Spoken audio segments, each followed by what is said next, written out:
Hey everybody, this is John and Adam from the Real Movie Review coming at you to talk about some fun things today. First and foremost, Batman versus Superman. I know it's been out for like a month now, and you guys have probably heard a lot about the critics' reviews. Hopefully, at this point, if you want to see it, you have. So we're probably going to talk about spoilers. Just a fair warning. Yeah, this is definitely needs to be a spoiler review because it's been out for so long. People are going to want a more in-depth discussion. Absolutely. And I want to talk about this because this was a movie that, in our last video, if you, not our last video, but in our video talking about movies coming for the year, if you remember, we were pretty pessimistic about this movie. Did it live up to your expectations, Adam? It lived up to what I thought it would be. Did it? So well, did because you? originally I said I'm really skeptical. I don't know how it's going to do. It originally I was really more on the pessimistic side. I wanted it to succeed, and we'll get more into it. But there were parts of it that I loved, that I thought were awesome. I really liked, and then there were other parts that I was like, "What the crap were you thinking?" There were parts that were just terrible. They were terrible, and then So what did you like about this movie, and what did you hate? I loved Batman. I love that in this movie you see a Batman that obviously not only has years behind him, but multiple years. This is a Batman that stuff has happened to, and not like, you know, some things, but years and years of stuff. Especially when you see the Robin suit, again. But that's something I have an issue with because the general public, when they see that Robin suit, they're going to be like, "What does that even mean?" But for people who understand what that Robin suit means, now you're like, "Oh, all right, this is further down the storyline." But like my wife, when she watched it, she was like, "Is that his old suit? What's going on? I don't know what that means." So I like that it was a more mature Batman. Um, Spoilers: Batman does kill in this one. Mm-hmm. I know there's a lot of people that are like, I hate the fact that he kills because that's his one rule. I was okay with it because they kind of set it up to say Batman's had a rough life, had a rough time of it, and it's a different Batman than that Batman. Yeah. So I was okay with it. It's still like when it happened, I was like, whoa, did this happen? But Batman was by far my favorite, by far. All right. All right. Then what did you dislike about this movie? Um, Doomsday. Uh, Okay. Lex Luthor, I hated.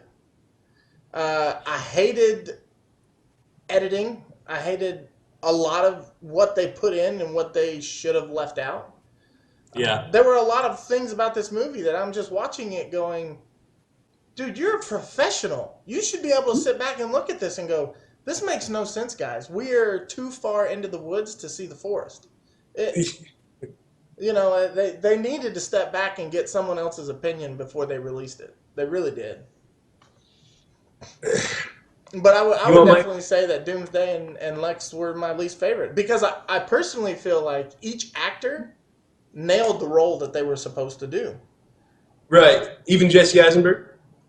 I think he acted what they wanted him to act.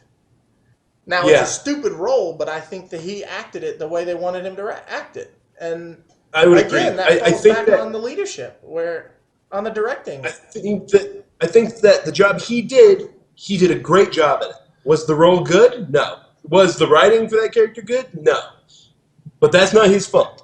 Yeah. I feel like Jesse Eisenberg did a good job at what he had. Yeah. I was expecting, when I heard that Jesse Eisenberg was going to be Lex, I was expecting the Jesse Eisenberg that you saw in Now You See Me. Someone who's more like, I'm thinking through it kind of thing. Yeah. And and I have this grand plan that you don't see yet. This one just seemed like a spoiled brat on meth. When I compare him to the Joker from The Dark Knight is like insane, crazy, but you also see him nonchalantly killing people. Like there's nothing holding him back. So you're like, no, this guy is a major villain.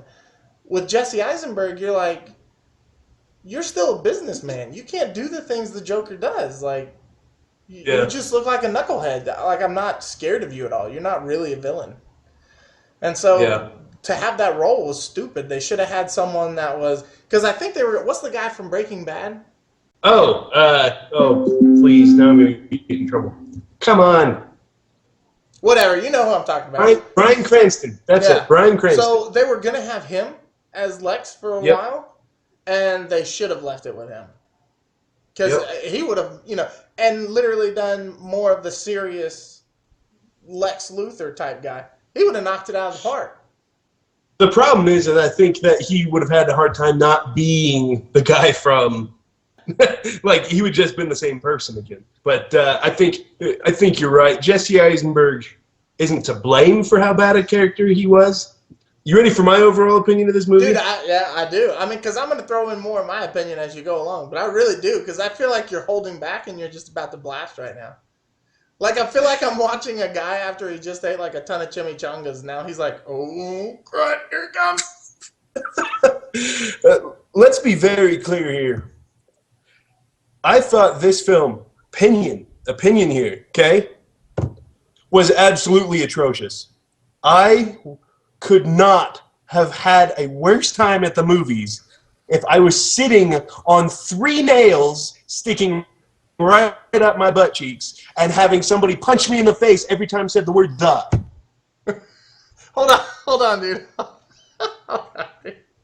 Dude, in the beginning of the movie, all right, how did you like sitting in the theater watching the very, very beginning shot? The first, 2 minutes? The first 2 minutes where they're walking in and they're reliving the Batman parents murdered. I'd like to know what you think, because I have my own opinion. I was freaking pissed. So was I, man. I was like, I was furious. I was like, this is how we're starting this movie? How many freaking times do I need to watch this scene? Yeah. I thought the same way. I was like, dude, they do this in every freaking Batman movie. If you don't know who Batman is and you're coming to watch Batman vs. Superman... Well, and even if you don't know who Batman is, you can figure out that he's a little messed up in the head without having to show us that every time. Yeah, I know. And the thing that... if this is your first time experiencing Batman, you'll watch this and be like, oh man, he seemed pretty intense. I wonder why. You do a little research. Oh, his parents died. The fact that I didn't know that's kind of dumb, but I went and figured it out on my own. Yeah. Well, which is fine, but I was fine that they did it really short in the beginning. But what really irritated me is when he falls in the Batcave and miraculously starts flying with the... What is that? Even if people are like, oh, the bats were circling around him and he floated... No, that is freaking stupid. Take it out of the movie. So that moment was one of several really dumb dream sequences. Every dream sequence was dumb. So for all of you who are seeing this for the first time or you haven't seen this, be aware there is several dream sequences in this movie. Every one of them is stupider than the next. Yeah. Every time. My overall feelings of this movie are going to come melting out in this whole conversation because this movie infuriated me. But what you need to know is that Zack Snyder, in my opinion, is one of the worst directors of feature-length film I have ever seen. This movie is cut so atrociously, is edited so poorly that from cut to cut, from every time a scene changes, it never tells you it's going to change. There's nothing in it that naturally feels like you're going to the right scene. You immediately get punched in the face with every new scene that shows up. You're riding this little story, and then boom, you're somewhere else. And you're like, whoa, where do we go and why are we here? Doesn't matter, they're not going to tell you. They're just going to keep going until they cut again. It does that constantly. Throughout the freaking movie, it cuts, doesn't tell you what's going on at all. Half the movie, you have no clue where you are or where it is in the timeline. And what helps or sorry, what definitely doesn't help is the dream sequences are part of the exact same cutting mechanics, so you feel like you're just jumping around, you're trying to keep up, and then all of a sudden half of it's not real. I know it.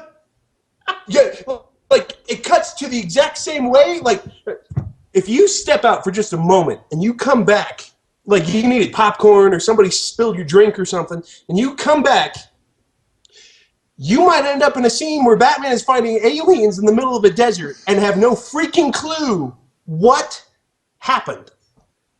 It made absolutely no sense how this movie was cut together. I know. I was so mad. I was like, why are we spending so much time on these dumb dream sequences? Why are we spending so much time on something that seems like it could be important, but it's not, or it might be important for a movie down the road? There's no logic in the way this film was put together, and it makes me want to take my eyes, squeeze them so hard they turn into little balls, and chuck them through Zack Snyder's face. I want him to feel the pain that I had to endure watching this film and how terribly it was put together. Oh, dude. Man, okay, the dream sequences were terrible. Especially, like, the one that really got me was, first of all, Superman's dad appearing up on the top of a mountain building some little tower of rocks.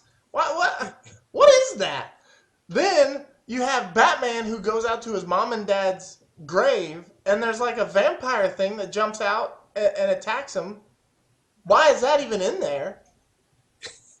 And then when Batman falls asleep and the Flash comes through, you know, and you see him for half a second, the only reason why I know that is because, number one, I did some research, but any other person in the movie theater would sit there and be like, what the freak just happened? Well, what is going on here? That Flash sequence is part of a dream within a dream. Like, for whatever reason, they decided Inception was important right there because you just come out of a dream sequence, and then you're immediately in another one, and you come out of that one. Yeah. And the cuts are established in such a way that you have no clue how you got to where you are in the movie and what is happening. You just, all of a sudden, you're all in these different places with different things happening, and it's very difficult to keep track of where you are. Yeah. Well, for the perfect, and I hesitate jumping in this moment because there's so many other things to rant about, but the perfect example of this is when Batman is in front of Lex, or not Batman, Superman is in front of Lex, and he says pretty much, go kill Batman, and you see Batman's signal, and then you see him take off flying, and then it flashes to Wonder Woman reading an email. Oh, yeah. Dude, when she's reading the email and she's scrolling down, my thought in the movie theater was Batman was sitting there with his phone texting her at the light. Like, Superman will be here in a minute, but check out these things. And that was my first thought. Like, is Batman texting her? Because she was, like, scrolling an email. And I'm like, you were just building up to this amazing fight scene, and then you flash to opening an email. And then that's how you introduce the Justice League. Are you kidding me? Man. Oh, my gosh. You could have had a more blatant moment of just commercials for the next 3 movies they're planning. They're like, yeah, none of these guys exist. Come watch our next movies that are coming out. Yeah. And it was like, what do you... Like, I feel like they tried to make a Batman vs. Superman movie, cram in so much stuff, and then they tried to leave you spoilers for what's to come. So obviously his desert scene that makes no sense whatsoever is actually referring to when Darkseid comes later, you know, because those are his minions or whatnot. So it's referring to the future. The Flash that comes back, he doesn't even know the Flash, which means what Flash is telling him has nothing to do with what's going on right now.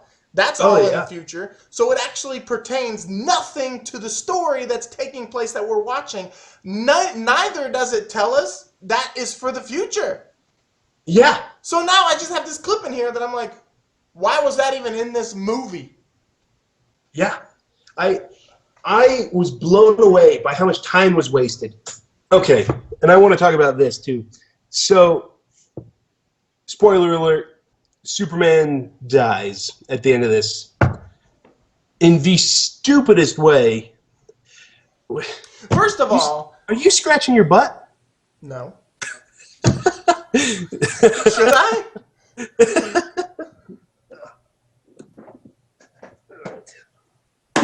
Okay, Sorry. so... Drop the biscuit. First of all, Batman should have never died in this movie.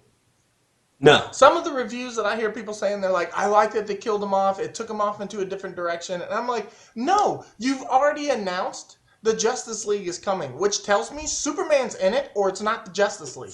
Okay? So now I know Superman's not dead. So why would you pretend to kill him off? What do you think? So they took this death, well, and the whole storyline with Doomsday, from some of the most boring comic book writing in the 90s. I'm going to get guff for this because I did not like the Doomsday. There's probably a guy with a sniper pointing at your head right now. Oh, I know. I hated the Doomsday comics. Doomsday, to me, is one of the most boring characters ever introduced. And the whole idea of killing Superman is so dumb. It's obviously being used to sell comics, and it's obviously being used to force emotion on us in this movie in a way that we know it's not real. We know Superman's not dead, and you can take 20 minutes at the end of your movie and give us this stupid funeral procession trying to make us believe he's dead, but we all know he's not. Yeah, we all know he's not. There's another movie coming. It is not a surprise ending. The moment I saw him die, I was like, all right, well, that's pointless.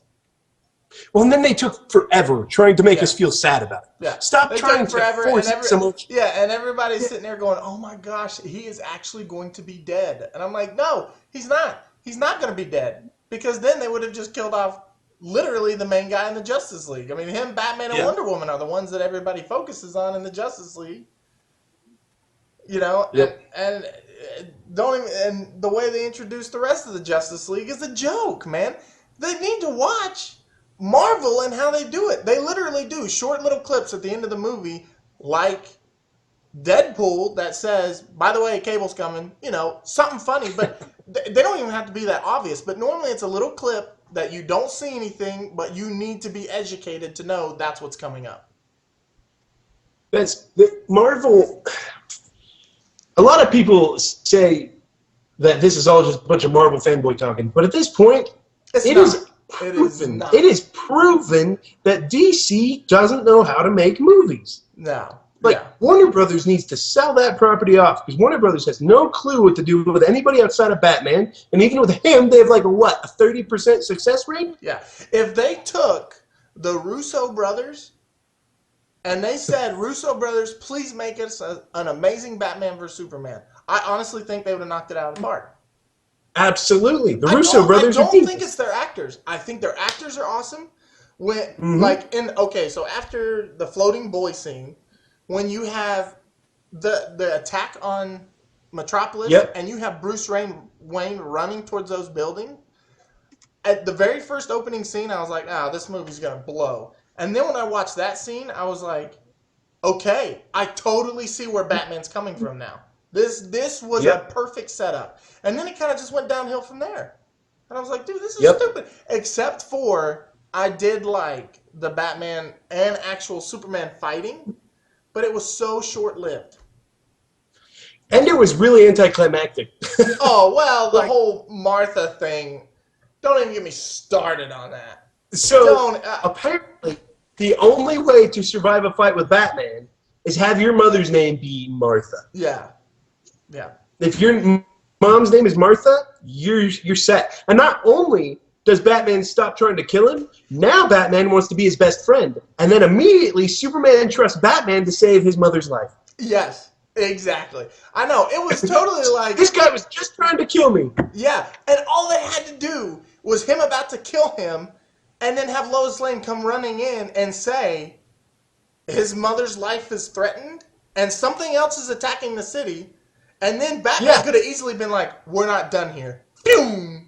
Exactly. And then you would have still had that tension. And at the end of the movie, Batman, then you could have still had that tension. And Batman easily could have been like, I still have my reserves. Because if you go back and watch the Justice League comics and stuff like that, Batman has his reserves on how he's going to kill each member of the Justice League if they get out of control.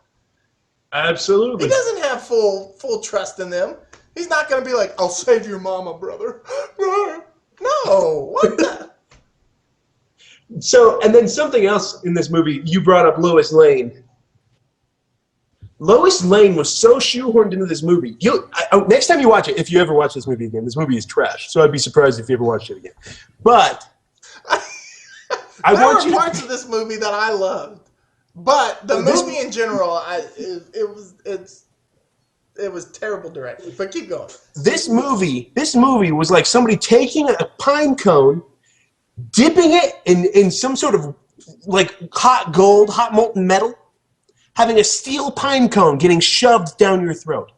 I could not have had a worse time in a film. Like, oh well, and here's the thing, and I don't think I would have felt this way if it wasn't Batman and Superman. But you have to go in saying, look, man, you have literally, I mean, Marvel has a lot of big name characters, but how many superheroes are bigger than Batman? No kidding. No one. No one's bigger than Batman. Everybody knows Batman. People know Batman more than they know Thor, more than they know Captain America. Batman is Batman. Superman is Superman. You should have been able to knock this out of the park, and yet you took it and destroyed it, man. Especially for $800 million. That is how much money they spent on this movie, and they gave us nothing. And they gave us none. Especially, I mean, Marvel, Star Wars, they don't spend $800 million, and they're killing it. You spent $800 million and gave us garbage. So, I want to finish talking about Lois here for a second. Next time you watch this, or anybody that's about to watch this, I want you to watch Lois Lane, and I want you to find out for me, because I was sitting there in this movie trying to figure this out, how she gets her plot information. Because out of nowhere, she will just know what's going on every step of the way. Like, so there's an incredible example here. So at the very end, she decides that Superman and Batman are off fighting Doomsday now, and she just pulled this kryptonite spear out, and she needs to get rid of it to protect Superman, right? So she throws it in the little pool of water and, saved. Well, while Batman and Superman are fighting Doomsday, Batman says to Alfred, oh man, we've got a kryptonite weapon. We got to get this guy back. I think his weakness is going to be a kryptonite weapon. Somehow, Lois Lane gets this information and immediately, without saying a word to anybody, decides to go jump back into that water that she just threw the spear in. She's like, oh, you know what? I think I need that spear I just threw in the water.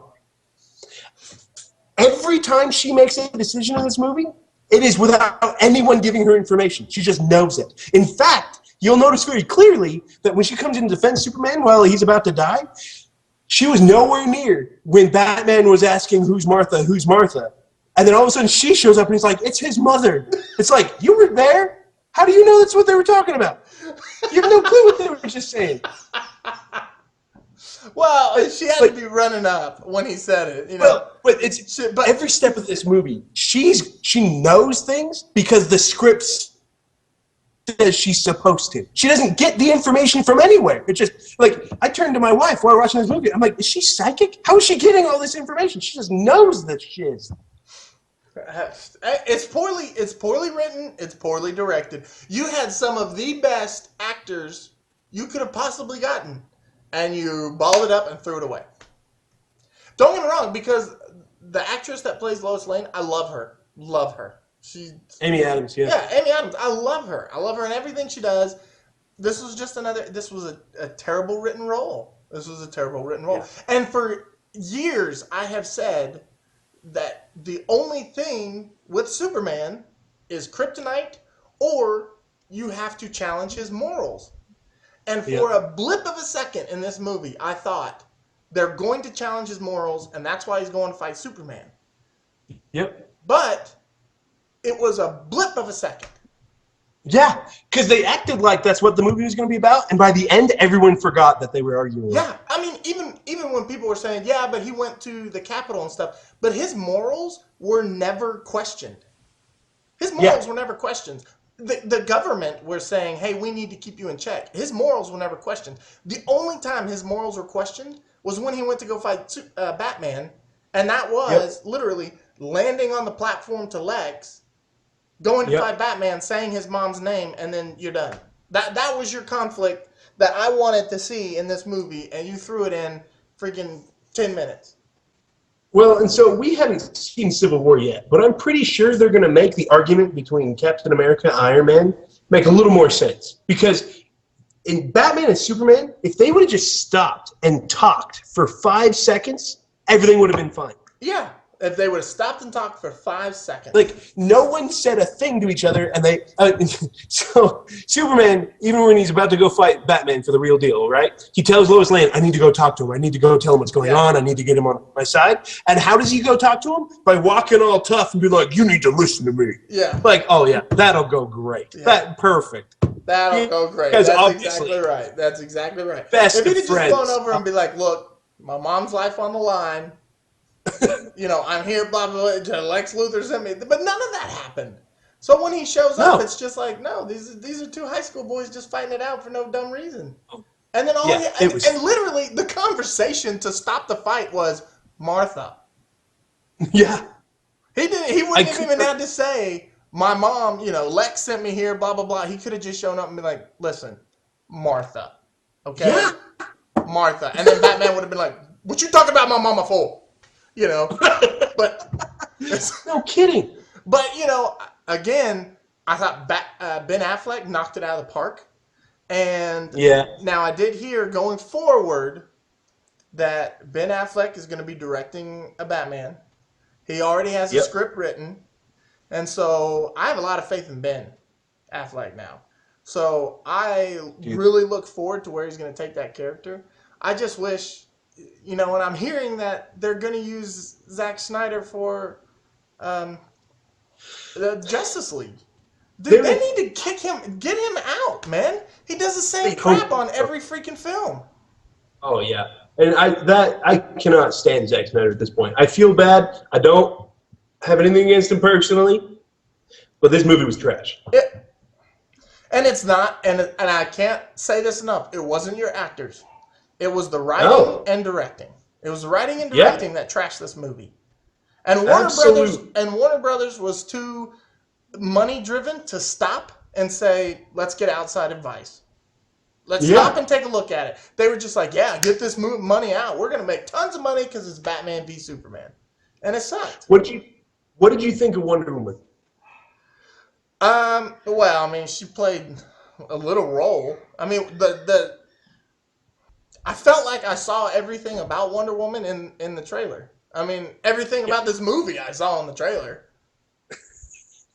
But so I'm not gonna lie, she was my favorite part, but maybe it's just because she didn't get a lot of screen time. If Zack Snyder would have had more access to her, maybe I would have hated her more. But he didn't actually get to use her very much, so I ended up loving her. Yeah, it was like for the small amount of time I saw her, I liked her. Yeah. Well, and again, and I said this before, with Superman, they always try and come up with these huge villains. You have one of the greatest masterminds ever, which you completely destroyed in this. But Lex Luthor. I mean, everybody knows Lex and Superman fight. And Lex just a normal guy. They fight, you know, he tries to use his head. And for some reason, you always feel like you need to bring in Zod. Why? Yeah. Because you want huge explosions and things to blow up and stuff like that. When I'm watching Doomsday, okay, Batman is standing on the side with his gun saying, let me know when my shot is. You know, he's just standing there. He's not doing anything against Doomsday because he can't, really. And then every single punch is like a small nuclear explosion. And so it's not like an intense, fast, bam, bam, bam, bam, bam. You know, I'm not watching these amazing fighters. I'm watching like a slow, drawn-out, fly, punch, nuclear explosion. And then you see him step back. And then you see Doomsday, you know, heat vision, nuclear explosion. And then you see a fly punch, nuclear explosion. And so by the time, towards the end of the fight, I was like, dude, move the story along, man. Do something. Because Batman's literally just standing there. And then, you know, Doomsday turns to him and he's like, oh, crap. And then he shoots his, you know, grappling hook and flies to another spot. Yeah. It's like, Batman did nothing, so it was Wonder Woman and Superman. Superman flew away to find his knuckleheaded girl that was diving in the water instead of just saying, Batman, you're not doing anything. Go find the spear you were just talking about. Like, you know, it was poorly written and poorly directed. The execution of this movie was absolutely put it in the hands of someone who knows who is a good director and understands what is needed, and you have a knockout of the park, amazing movie. But they didn't do that. And that's, like, they honestly could have given it to even just a decent director. Like, give to somebody that knows how to cut. Yeah. Knows how to put things in order so it looks like it makes sense. Yeah.